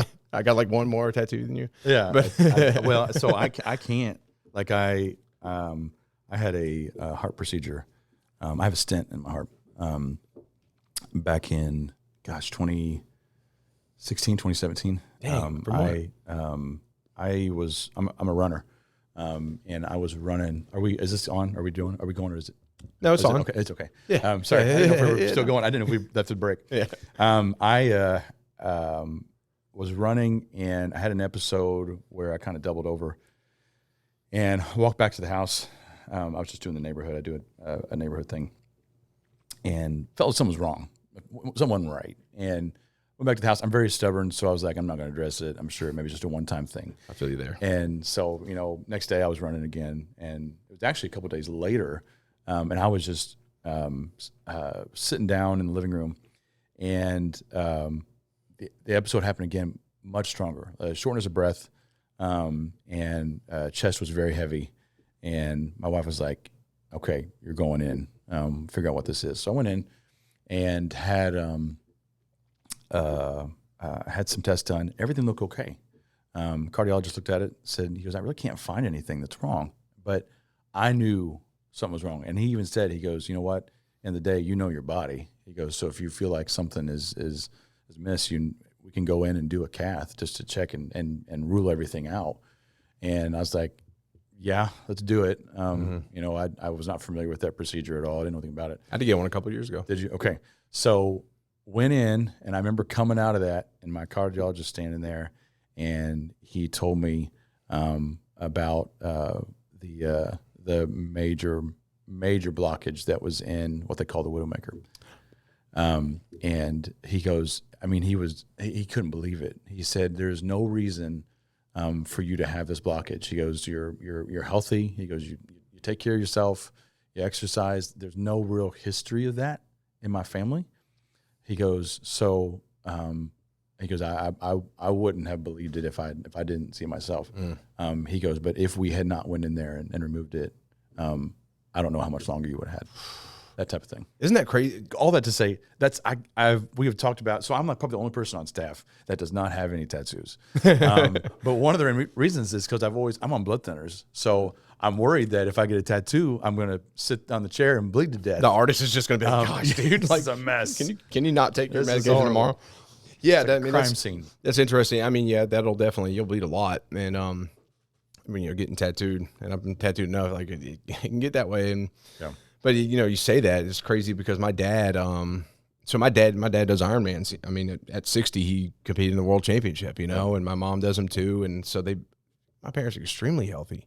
And I'm looking at my dad, like, he's an example. I'm like, I can't ever be lazy. Right. My dad, still pushes himself like in his Impressive. in his 60s, and I'm like, that's badass, Yeah. And but he started. I had a cath because I think a lot of my heart stuff's due to stress, but I have a graft on my aorta, right, and so I have to get that checked every few years. Just because like grafts are very secure, they're supposed to last your whole life, but I'm also pretty young. I got one at 28. So I got to get them checked out, and they were like, just watch your blood pressure. And of course I started a business and have a family, and I'm like, well, my blood pressure is definitely going up. And I started feeling some weird things, and I went to the VA and had they gave me the stress test and all that. They were like, we need to schedule a cath. And I was like, oh gosh, like what's going on? And so I got the cath done at Vanderbilt. Of course, it's weird because they're like looking at your heart, but they're talking to you. And yeah. Like you were awake for it. Yeah, I was awake. Oh, okay. I was sedated, but like I was still like I could hear him what he was saying. He's like, your heart looks good. And I was like, all right, cool. But then not too long after that, my dad competed in the Ironman World Championship, and then my parents competed in Chattanooga. My dad had been feeling weird in Chattanooga doing the half there, and when he got his heart checked out, he just felt like something was off. Yeah. And 95% blockage, Widowmaker. Man. And I'm like, holy crap! And there's no reason for it. My dad's so healthy. Yeah. And it's one of those weird things.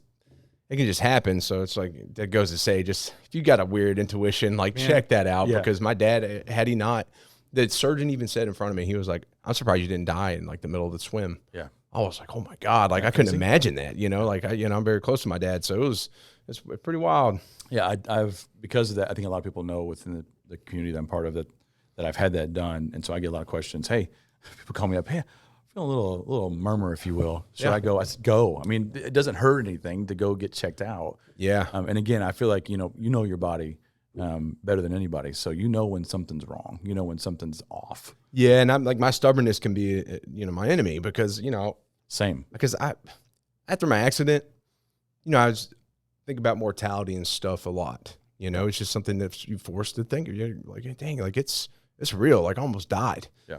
And so, like, I've built a relationship with the understanding of death, and like, I don't really fear it. Like, I'm like, okay, I'm comfortable with it. It's not something I'm scared of. Sure. And which is a positive thing. I think a lot of people fear it a lot more than they realize. And but then I had my daughter, and I was like, okay, well, I still had that comfort, but also I want to be here as long as I can because I can at least be here for her lifetime too to help her. And that's not going to happen. But I want to be here as long as I can.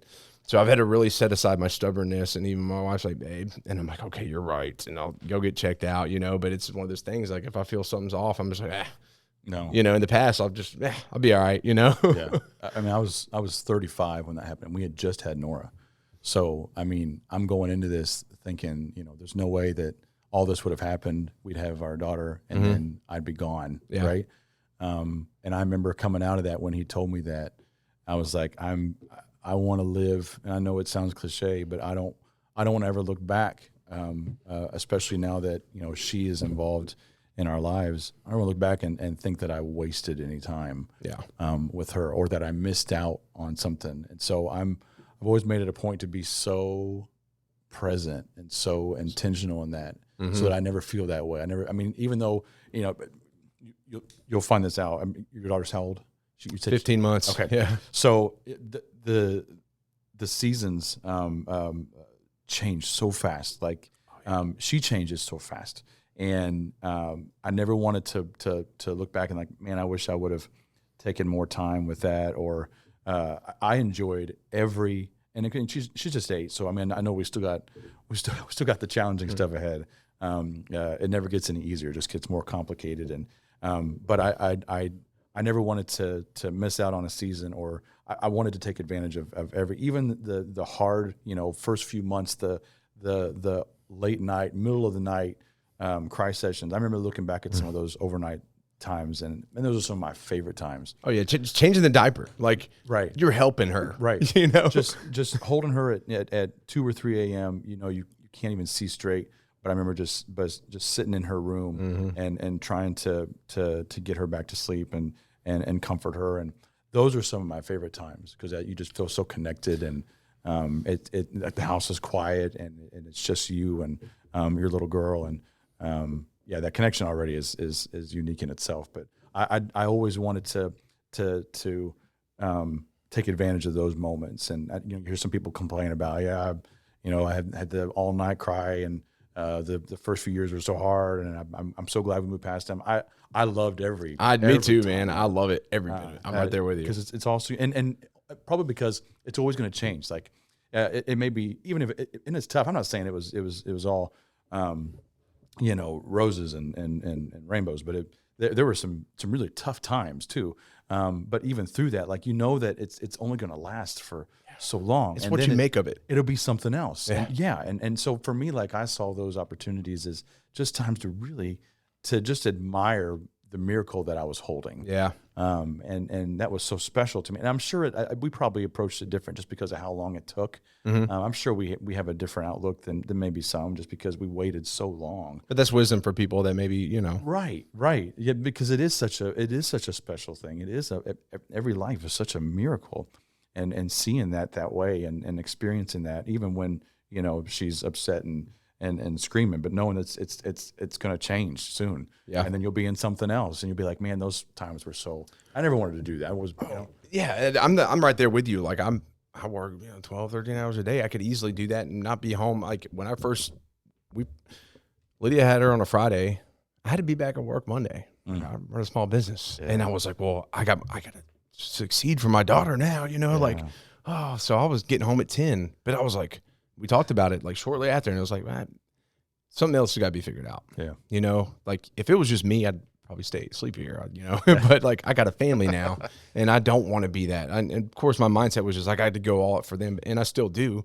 But hey, okay, let's shift things. Let's get in at 3 or 4 o'clock in the morning, and then get home in order to have that intentional time with my family and make it work. And if there's something on a Saturday and I want to do stuff with my daughter and my wife all day, then I'm going to do that, and I'm going to have to make up this time somewhere else. Yeah. But that's fine. I can figure that out on my own. But like, I want to be present because, the truth is, like your heart thing, your time could, we want to be here for, a lot of years, but it could be cut short. And I know that, and you're close to that possibility. And the fact of the matter is like, well, what kind of imprint can you make on them so that they do remember you, and that you did do your best, and that like they're always going to look up to that. And a friend said something to me a while back, and it's something I still want to do. And he said, "Man, write your eulogy. Go ahead and write your eulogy as if your daughter was reading it." And I was like, "Oh God, I've heard that before." And something I had not done yet, and I would need to sit down and do, because I do a lot of writing. And I was like, man, because I don't want her to. If something was to happen, and, I don't want her to be like, oh, my dad really wasn't there. Yeah. Gosh, that like, I want to be like, man, he was the best dad while he was, and and I know there's a tough thing for people to think about, and they're like, oh no, it'd be all right. But everybody thinks that, but this is not the world, whatever is planned is planned. And so, you just can't really control all that. So that's good. Yeah. So, and I think it is such a gift, and hopefully we can give people some wisdom. Like, just every little moment is precious. It is. And so, and I love the similarities there, because like I said, I wanted to circle to this, and we're just briefly, because, I'm pagan, right? And so people like think, oh, evil, witchcraft, all this stuff, but they don't really understand because of history and how things maybe were taught from history and so on and so forth. And if people want to hear more about my beliefs, ask me directly, or like, I'll talk about it on a lot of podcasts, but I can do that specifically when the time comes. But at the end of the day, like, there's a lot more similarity between us than differences. I think the difference is what we believe or what we connect with to God, right? Sure. But when it comes down to like being human beings, right, and the things we value and the things we love, right, very in line. Right. We believe in community and lifting up those around us, no matter how different they are. We believe in giving and sacrificing for others. We believe in family and making an impact and bringing light to the world. We believe in worship. We worship in our own ways, but we worship, and that's just something higher that gives us purpose. You know, we believe in love and honor and all those things that align so beautifully. Yeah. And I think if people can just eliminate labels and connect on those bases and character, I think we could actually all come together on a whole different level. Yeah. But you get somebody that's like, you know, I've experienced it. Oh, he's pagan. Like it. Yeah. You know, it's like, you don't know anything about me yet. Right. But that's your whole judgment. Exactly. You know, and like I've had a beautiful conversation with you, and I hope this friendship goes. Absolutely, and, man. You know, and whatnot. I mean, I will say my first time experience, though, I sat there and I was sweating bullets, and I looked over, some kid was just like, and my skin started. No, I'm just kidding. No, I hope not. Man, I hope not. No, but I will say it's very welcoming, y'all's environment, because Good. that's not my path. Good. But I go with my wife for her because she shows respect to my beliefs. Sure. And the first time I went to Experience Community with her, I was like, babe. She's like, well, I go to your stuff. And I'm like, yeah, but it's like a smaller group, and we're all brothers, you know, like it's all super. There's a lot of people there, and like someone's going to sense me. You know, they're going to sniff me out. Of course, I was all extreme. Yeah. But I think just an accumulation of experiences too, interactions kind of like make you wary. Yeah. And I went and I was like, you know what? It's a good time. You know, everybody's happy. It's a positive environment that you don't feel judged or condemned, you know? And like, if someone was to ask me, I'm firm in my convictions. I'd be like, oh yeah, I believe differently, but I'm here with my wife, you know, and I don't think that someone's going to be like, oh my God, like, you know, get him out of here, you know? And I think so what y'all are doing is very positive. Well, I appreciate that. And I love seeing where we come together on, and I think we can make an impact together. It was the same, like whenever John told me about the Key Lime Festival, which I got to confess, I had maybe had one slice of key lime pie in my life. And so when John told me what was going on, I was like, I wanted to be a part of it and help out any way I could. Mm-hmm. But I went to my wife and I said, we got to buy as many different key lime pie slices around the area that we can, because I'm not gonna be able to speak into this if I don't even know what I'm doing. And so I remember I think we tried 5 different slices from different grocery stores, a couple different restaurants that sold them, just so that I would have a voice and know what I was saying. We watch enough Food Network shows where I could be dangerous in my conversation when it comes to judging food. Yeah. But it was more like hearing your story, like and through John, which I love John. But I wanted to hear that. Like I wanted to see what this was all about, because I loved the purpose behind it. Mm-hmm. And that meant more to me. And I didn't know the gentleman. I heard the story. And that's why, as a community, I mean, a church community, we're heavily focused on our local community. Yeah. It's a big part of who we are. As a matter of fact, we give away, 30% of everything that comes in within the community goes right back out to different nonprofits and cool. benevolence and stuff like we did that day. Yeah. It's so important. And so regardless of if I know the guy, regardless of his background, for me, this was a gentleman within our local community that was walking through, a tough, challenging situation. Yeah. And so, it's a matter of the church being what the church was designed to do. Yeah. And so often it gets complicated and has become far too complicated. I mean, the Jesus' message was so much more simple: love God, love people.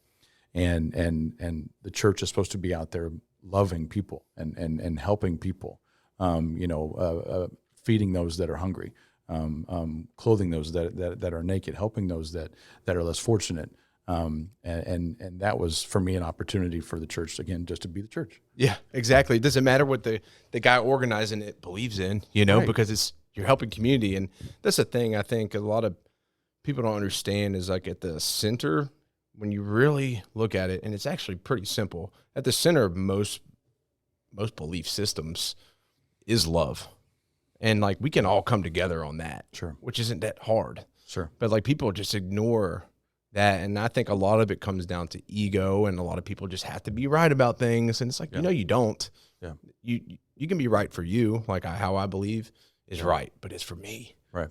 That's all I know. Yeah. But I can't tell anybody else any different, because I don't know their experiences, and I can't understand their experiences. Right. I can't experience life for them. Right. We're all on our own journey. Yeah. But, like, I think, at the end of the day, with the way the world is, and as much as division as there is, and like, you know, you get someone, I mean, the more red or blue, I don't think if people get more red or blue than it already is. I mean, it's so ridiculous. It's like the redder just gets more red and the bluer just gets bluer, and they're like, and it's just back and forth, and there's no resolve. It's just ever growing conflict. And then really, but I've had people that are on the, you know, when really a lot of there's people that are on completely different ends of the spectrum there that could probably, if they actually had a, you know, they had that dialogue here in the middle and had a conversation, that they could probably be best of friends. Yeah. And it's just if they would encourage more of these type of conversations, these healthy type of conversations, even with differences. But the culture that we live in is one that wants to find more of how we can separate and divide, and that's sad. Well, you know, my wife and I were told, well, y'all need to be evenly yoked. I'm like, what does that mean though? Do you understand? Like, what's your definition of evenly yoked? Because it could be totally different than this person's. You know, like, what does that mean? Because I think we're very evenly yoked in every way that we need to be, because we got a beautiful marriage and I love her more than anything. And so, you know, it's, people want to get too into the weeds of being literal about everything when it comes to whatever it is, then just focusing on, like, you know, the basic human things, honor, respect, and just gratitude. And that'll simplify things. And like we were talking about earlier, what do you believe in? Telling somebody they're wrong and condemning them is only going to push them further away. Yeah. But like showing compassion and just leading by example is going to get more people on board wherever you're going. Yeah. People ask a lot of times we'll have other church leaders and other pastors come and they want the secret recipe. How did the church grow the way it did? Is it the fact that you guys are in a 100-year-old factory? It's a cool spot. Is the fact that you guys have, all these tattoos? What is it that, drew people in? And it had nothing to do with that. Especially if you talk to Corey, it was all on relationships. Corey, especially, one of the things that because we've been best friends now for many years. And one of the things that was so enticing to me was the way in which he would connect with people, regardless of their background. Yeah. Corey was so much more focused on relationships, and building relationships, and letting his life, letting how he interacted, let his conversation be a reflection of what he believed. Yeah. And I think that's been, and the fact that, we didn't hide anything. We are who we are. We don't shove things under the rugs. We talk about it. Yeah. We bring it to the surface. We find ways to surround people with healthy, community people to walk with each other. We're not meant to do all this alone. Yeah. And finding ways to connect people and even us as leaders, we're very open and honest with things that we struggle with. And Corey will say, he said multiple times from the platform that he sees a counselor every single week. So putting people in your lives to have those healthy conversations with, regardless of who you are, and knowing that we all, like we said before, we all have things in our lives that we walk through, and community and connection is so important. And you're leading through, you'll lead with authenticity. Yeah. And openness. I know it's a buzzword. I know it's a word that's used a lot, but I think it's the one word that describes it the best. It's the key. It is. It is. And I don't think, and it's even, we got it all over our walls. We painted it everywhere. It's a huge part of the DNA of the church. But that's how we want to live. That's the environment that has been created, the culture that's been created. And I think it's the word that best describes a life that is a reflection of Christ, and who he was. So, and it's exactly, and it's going to embody that. It's going to be authentic, organic growth along with that. And you just say it's thrown out around a lot, and it is. But like, to me, it is the key. Right. I'm trying to grow my brand. It's like, oh, do this marketing thing, and I'm like, yeah, I could do all that, but that's not me. Yeah. What's me is having a key lime pie festival, because I freaking love key lime pie that much. And if I can make an event that helps somebody based off of that, that's cool. That's authentic. I don't need to be trendy, because people that really believe in it are going to stay there. Trends come and go. It's like you have an apparel brand that's got some cool marketing and great, threads. Yeah. Okay. Yeah, that's a cool item. I'll buy a shirt, and then you forget about it because another one pops up like that. But then it's like to me, it's like, oh, I want to create something that people are like, yeah, it's just another printed shirt, but like I believe in that message, and I want to like fly that flag, because I believe in what this is all about, and it takes longer, but that's the point. It's not supposed to be easy. I don't want things to happen fast, but you look back and like the people that are with you have been there since the beginning through the growth, and then then it becomes a community, it becomes a family, right? And then that's authentic. That's how that's all things. It starts with be. relationships. Yeah. It starts with relationships first. Yes, because you can't. I mean, I was involved in an environment where it was the Bible thumpers, and did you see people change their lives or what? You never saw that, and because there was no relationship first. So you have to have that in order to speak into somebody's life at all. And so all of that starts with relationships, community, all those things. And even, what we're doing today, I think that the conversations of where we're at, what we've been through, what we're walking through, and knowing that we all have this different journey that we're on. And that's how those relationships get started. I think that's so healthy. I think the world would be a much healthier place if that's the approach that we took to conversations. I agree, and that's why we're leading with this, and I think it's going to have an impact, and we're going to have more conversations like this, because at the end of the day, you don't agree with me and like my beliefs, and that's perfectly fine. Because that doesn't bother me. We can still be friends. So we could, we can still have conversations. We can still talk, and we can focus on the beautiful things of which we align. Yeah, and that's what matters. Because if we keep telling each other's wrong, like we're not going to really resolve anything, and that's going to bring upon zero progress. And we need more of these, because what we're teaching unfortunately, I think about our kids now. Yeah, and that's what they're going to be exposed to is the opposite of what we just talked about. Is that if you do disagree with somebody, you can't have those conversations. You can't be friends with them. You can't be social media friends with them. Right? Yeah. And that's what we finding ways to promote this kind of, interaction, is so vitally important for the sake of those that, we're trying to teach. And I love that. And, I told my wife that early on. I was like, this is a benefit to our daughter, because she's going to see two totally ends of the spectrum, but she's going to see that love and that power that we have. Yeah. And because that's going to be her example, and she's going to see that, but she's going to be like, oh, my mom believes in this, my dad believes in this, but and then it's going to teach her how to have this open mind and this understanding of people when she gets older, and she's going to know how to communicate and draw people together. And I think she's just going to carry that on with her. Absolutely. And I think about those things, and I'm like, dude, that's so freaking cool. I think we got a rare gift, and I think we can do a lot of good with it. So let's take advantage of that. That's great. Yeah. So, I think this has been a lot of fun, man. And, before we close out, I do, want to ask you a question. With all that, is there anything you wanted to say, as far as like, because I think that'll lead us into more podcasts and more. I think people will see this and be like, oh man, like let's jump on board with whatever that is. Like, bringing people together. Like you don't see this dynamic get together on platforms. And usually if it does, it's people that want to argue about who's wrong or right. Right. And that's people click on that. Yeah. But that's not the freaking point. I want people to listen. Yeah. Which I think is, and I said it before, and I applaud you for using your platform for that, regardless of what someone believes, be able to have this kind of conversations and do it in a healthy manner. That's one of the reasons when I reached out to you beforehand, I said, hey, I'd love to know what your agenda is for this. Yeah. Not that I don't mind having healthy conversations at all, but I guess I see so much of the opposite that, are those what you see, online, the back and forths, are those changing anybody's minds?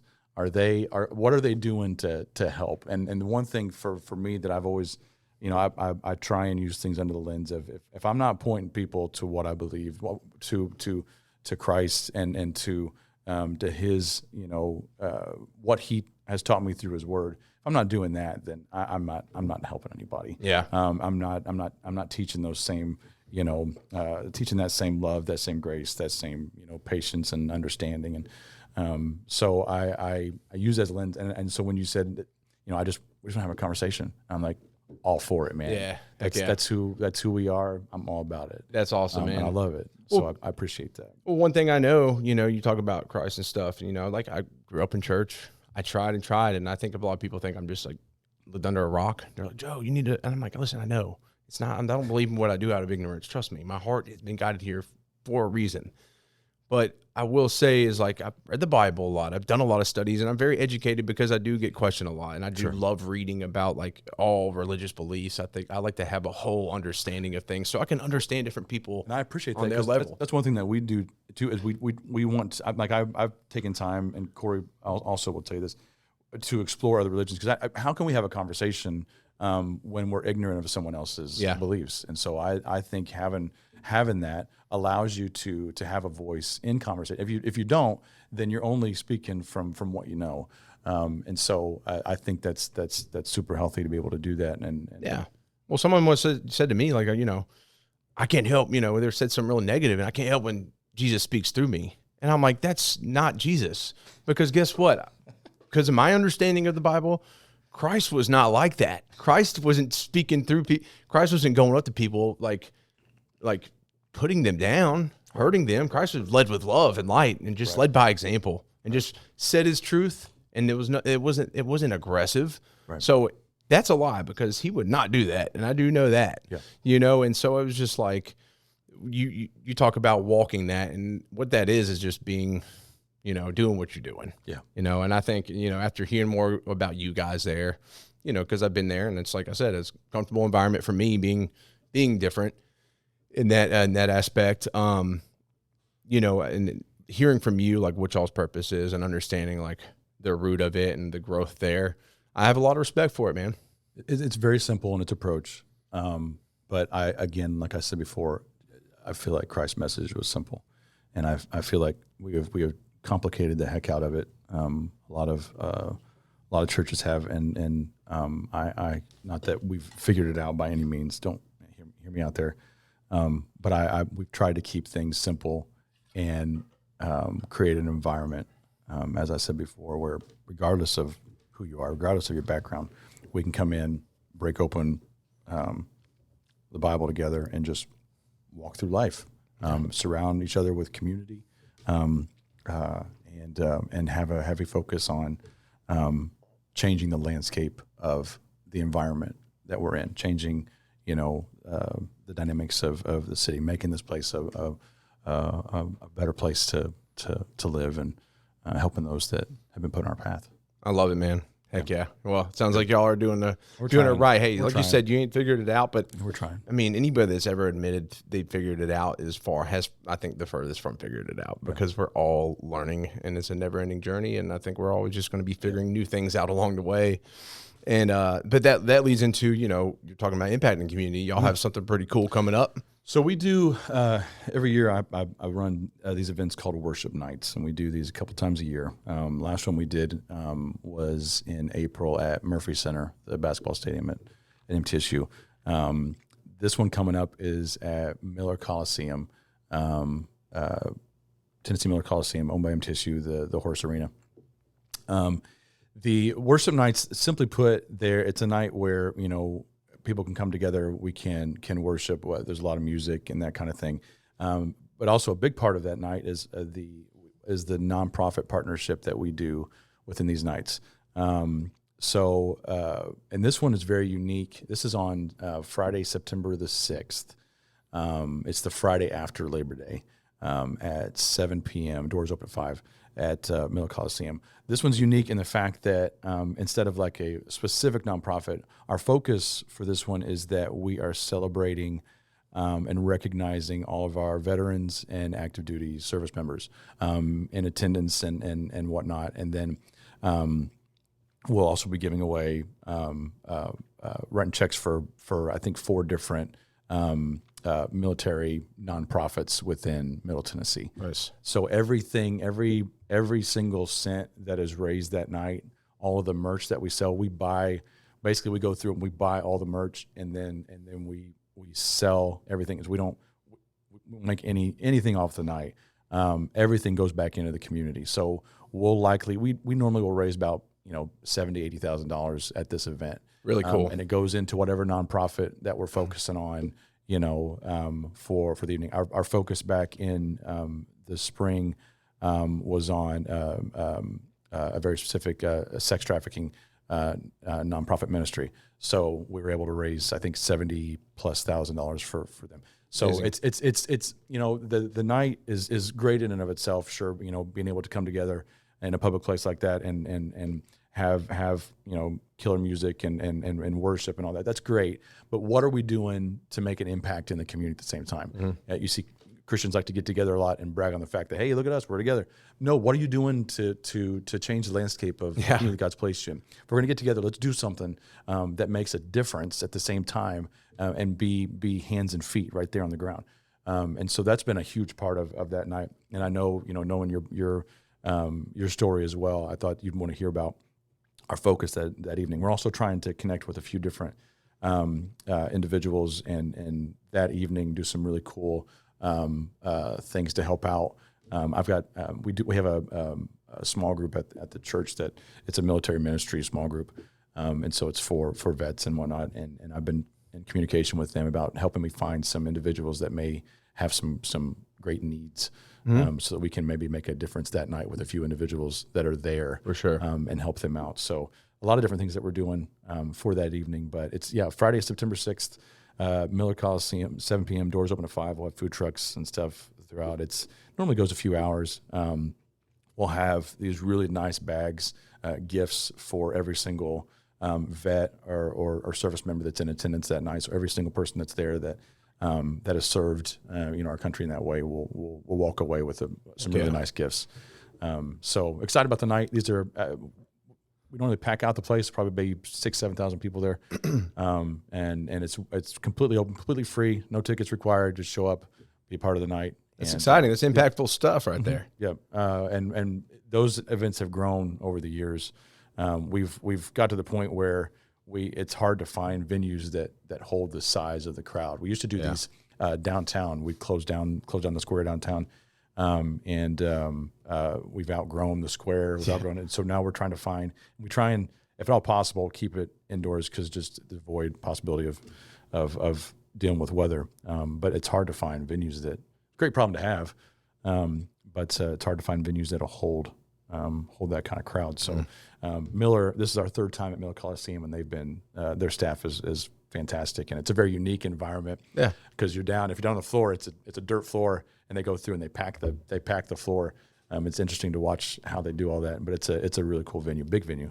Yeah, so it'll be fun, and really I'm cool. looking forward to I've connected with a lot of individuals that have served in the military, and to be able to highlight them and celebrate them, I'm super excited about. Hey, so I love that, man. I think that sounds like an amazing time. And y'all, obviously, anything I can do to help y'all, appreciate that. Get people there, whatever. Guys, check this out. Listen to them. Be a part of that. It means a lot. Y'all came and showed my event love, and that meant the world. Because strangers, right? And like for you to show up and hand me that check, it just was like it went to something that it made an impact, and on a personal level, and something I really cared about. And I was like, damn, I was really impacted by that. Like I told my wife, and I just started crying, because I get moved by those things, and it meant a lot. So we're gonna keep doing the Key Lime Festival and growing it and doing all that. But it was great. Yeah, man. And I enjoy key lime pie now. That was my first time doing anything like that, so I was pretty impressed by it. I was very stressed out that day, but hey, because I cared, and but now we got a better idea of things. But it's all part of it. Yeah, you got to have that first one. It was a great event. No, I appreciate that, man. But thank you, man. And but definitely want to get people there. But last thing before we close out, because it's a long podcast, but it's been awesome. I've had a blast. It's been an honor, man, and it means a lot for you to take the time to come, interact with me and share your story and like just connect with you on a deeper level and get to know you a lot, but also draw the bridge and between those gaps there that people may not understand. And I think it just opens up more dialogue for future things with other guests and whatnot. But what is your relentless pursuit? And this can be both in your professional life or your personal, or both, whatever it is. But what is your relentless pursuit? Good question. I maybe should have prepared for that. Trust me, it throws everybody off. It throws everybody off. I would say, simply put, as a believer in Christ, is to live a life that is a reflection of Him. Although it's I don't know ever something that I'll ever fully achieve, but to every day be a little more like Him, and to make an impact with the people that God has put in my life. Whether that be as a husband, as a father, as a quote unquote shepherd within a church community, regardless of who it is. In our conversation today, am I living a life that is a reflection of Him? The Scripture says only what you do for Christ will last. And for me, I want to live in a way that when everything is said and done, I can look back and say that I did that, and I did things that mattered. Those other things, we'll forget about those, right? Yeah. But the impact that you're making to help people, to love people, like I said before, love God, love people. Am I doing that in my conversations? Am I doing that? And the way that I walk, and so that's my relentless pursuit, and I'm grateful for the opportunities I've been given. If tomorrow, this is it, I want to be able to look back and say that I did that, and I've made a heck of a lot of mistakes along the way, but my focus has always been, am I living a life that is a reflection of that, that loves people, that cares for people, that is grateful for opportunities and blessings in my life. So that would be my relentless pursuit. Beautiful, man. That was very well said. I think that's perfect. So you didn't even have to think about it. You spoke from the heart, right? Yeah. Well, that must be real then. Yeah. But I connect with that. What you're saying too is like living that example, leading that way. I mean, I've said it before on here. It's just like, looking at what I do and like my life, I'm like, it's that holy work. Am I doing holy work? Like it's one thing to like want to gain financial wealth and whatnot, and that's not a bad thing. The freedom, the opportunity opens up that with that, but also not being the focus, and like, is the work you're doing eternal? Yeah. Because like all this burns down one Correct. day, but like this is what carries on. Correct. And I'm like, that's my focus, is doing the work that's eternal, that the holy work that's going to carry on. Yeah. Past this. Yeah. And not for, glorification of myself, but I want, my daughter, I want my grandkids to remember that. Because then you could think about like generations and how you've, I remember my grandfather. I don't know much about my great grandfather. Yeah. But I can I make an impact where it gets through the generation gaps because of what, and we talk about the opportunities we have with technology now, and the opportunity that you're given now to do something like that, where you can make an impact in that way because you're using your platform in a way that takes advantage of the resources that you have, to make that kind of impact that goes beyond the generations thing. And that's really cool, leaving a legacy and like being remembered. There's nothing wrong with that. I look at the ancient heroes that did great feats, that were on a righteous path, right? And I find a lot of inspiration through them. And it's really cool with just their stories and whatnot, and what they overcame and the demons they had to fight along the way. And it's you find inspiration there, and you want to inspire those down the line. And I think that's awesome. I mean, I think that's righteous. So, killer, man. Hey, it was an honor having you. Thank you, dude. I appreciate you coming in, man. My pleasure. Yeah, dude. Looking forward to next time. Looking forward to supporting you guys any way I can. And I appreciate that. Hey, vice man. versa. You ever need anything? Yeah. Thank you. I got you. I appreciate you, man. Hey, Killer. Guys, thanks for checking it out. Till next time.